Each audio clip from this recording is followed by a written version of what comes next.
Whether you're looking for manufactured or natural stone to accent or update your exterior or interior project of any size, Centurion Stone of Iowa offers a variety of styles, patterns, and colors for every need. Centurion Stone, our own manufactured stone product, has the look and feel of natural stone and is available in over 200 color and pattern combinations. We also provide natural stone for interior and exterior projects. Our Des Moines and Omaha locations are open daily. Browse our wide variety of product samples with our helpful staff. They'll answer any questions that you have. Check us out on the web at centurionstoneofiowa.com. All right, guys, welcome to Post Game here on the Cyclone Fanatics social feeds, presented by Carl Auto Group and Centurion Stone of Iowa. Let's break it down. Iowa State. Well, you're also on the Cyclone Fanatic Podcast Network, of course. Really wild game tonight. I thought there's a lot to get to. I think a lot of storylines from this one. First and foremost, you look at Iowa State's defense, and I was just looking at this incredible statistic that Kansas averaged 20.5 yards per completion tonight. Now, that was skewed. There was an 80-yard touchdown pass, but that's an incredible statistic. Like, that is just wild. And Iowa State really missed Jeremiah Cooper at starting safety tonight. That was a huge talker. If you listen to what we do here all week, I really thought that was going to be a big loss if he was out, and it turned out to be the case. It really got picked on in that spot multiple times, probably gave up a couple of touchdowns in that spot. And here, it's not all there. It's not all on Blake Thompson. You got a pick six, right? Like, that's not clean football. You have a pick six. You had a big kick return that, probably should have changed the game. I think that was a bad call. I don't think Jalen Knoll stepped out of bounds. I think the officials probably wish that they wouldn't have blown that one dead. But you still get the ball on your, the opposition's 30 to start a drive, and you come up with 0 points out of it, right? Like, so those are just things you can't do against a Kansas team that is a good team, right? That's a good team. That is a step up in competition for Iowa State compared to what it's seen, its last 3 games on this win streak. But, you do stuff like that. You do the pick six. You do, you just come up empty. You probably don't deserve to win the game. Really felt to me, too, you lose by 7. There's a couple of missed field goals there for Kansas. I kept turning to Aiden Wyatt, who was sitting next to me, thinking that, man, I'm surprised Iowa State's still in this game. It doesn't feel like Iowa State should be in this game with a chance to win this at the end. And they were. I thought because of that at halftime, Kansas had gotten a little bit dinged up. I thought Iowa State had a really good chance to come back and be in it, have a chance to win it at the end, which they did, but just, not able to get it done tonight. I think there's a lot of valid questions about Iowa State's offensive approach. Felt a lot like those Iowa and Ohio type games where, you come out and let's see what the final numbers say. Not counting sacks, he averaged 3.3 yards per carry, so that got better as the night went on. But I would also note that's when Kansas was expecting to pass, so they had softened things up. The running backs specifically averaged 2.6 yards per carry tonight, so that's not great, right? It's not a great statistic when you've been running the football pretty well. Kansas is a good team. We knew coming into this that both of these teams were playing probably the best football of the season for each of them. And when you do that, again, step up tonight. Kansas better than Baylor. Kansas better than Cincinnati. You can't make those mistakes and really be lifeless offensively for the majority of that game and expect to win. But I don't know. It felt like they were trying to do the old phone booth football thing early tonight. Not as early, really for the majority of the game, and it clearly wasn't working. Kansas was ready. They were stopping the run. They were getting to the quarterback. Rocco Beck was phenomenal in the second half. He had he wasn't very good in the first half. I think he was like 12 of 12 in the second half. He ends the game 20 of 26, 206. He was phenomenal in the second half. But again, they just never – I didn't feel like they unleashed him tonight. The pick six, when you go back and watch it, I think was a route miscommunication with Higgins. I think that Beck had him on a post and Higgins was running a curl. And I don't know that for sure. I don't know their route trees and all that, but that's what it looked like to me. So I would probably put that 50-50 on the quarterback and the wide receiver. Certainly not all on Rocco Beck. But yeah, you feel like really didn't deserve to win the football game tonight. The frustrating part is even with that, you had a chance to go down and win it and just can't get the big stop. I was really impressed at the end of the game how Kansas, on these critical third down conversions, always came through. They always made the right play call. The best play call of the game, Iowa State scores that second half touchdown in the fourth. Juicy Wiggles playing. This place is on fire. And Lance Leipold dials up an 80-yard touchdown pass on a streak down the middle. That was impressive.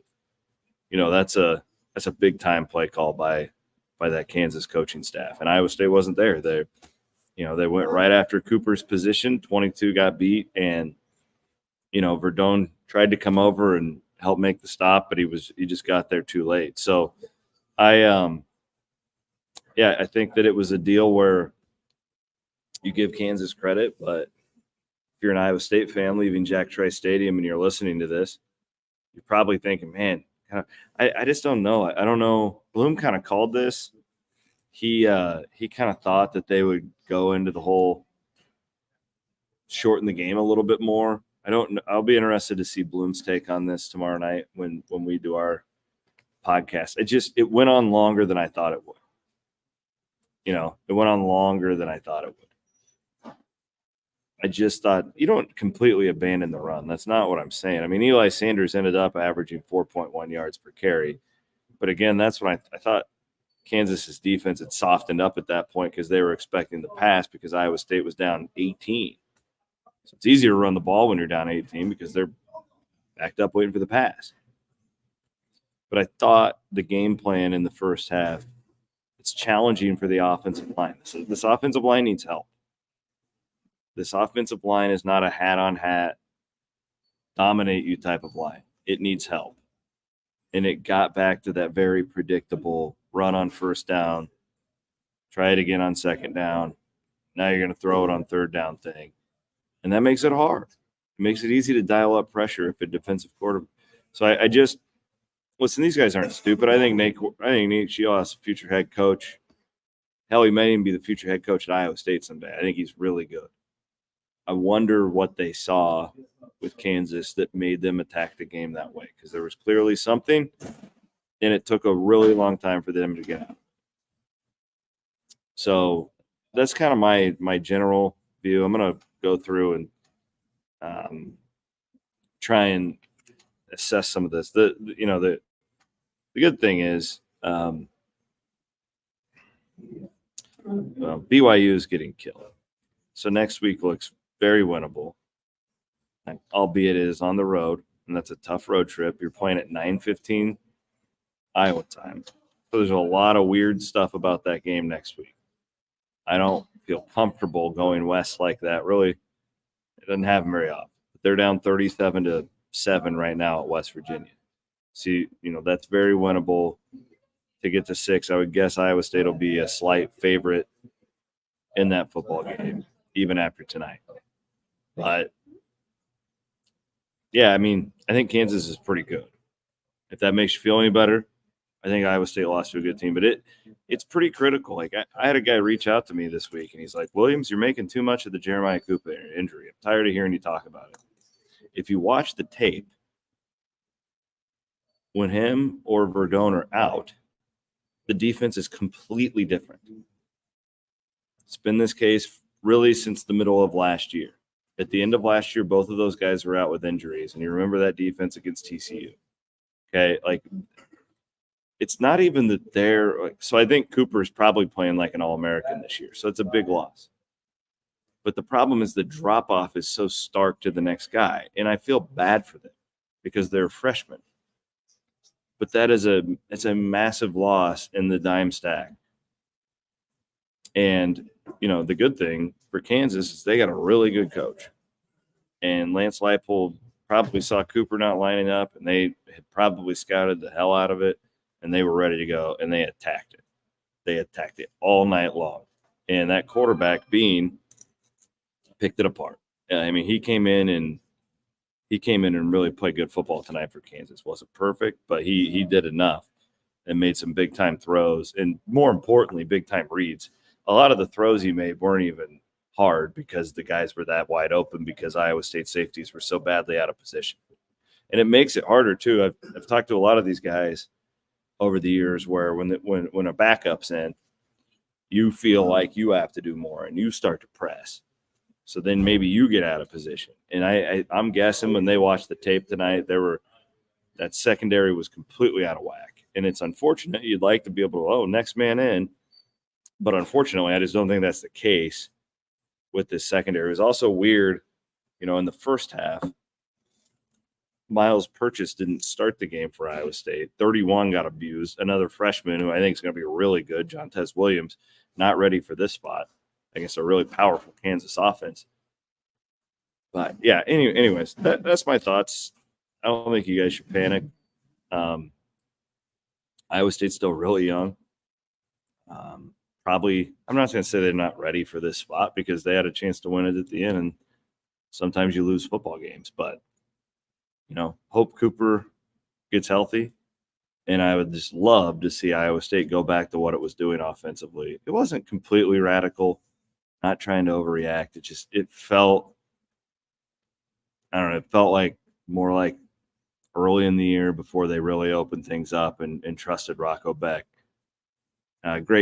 Great point by my guy, Bryce Sunderman, who's watching.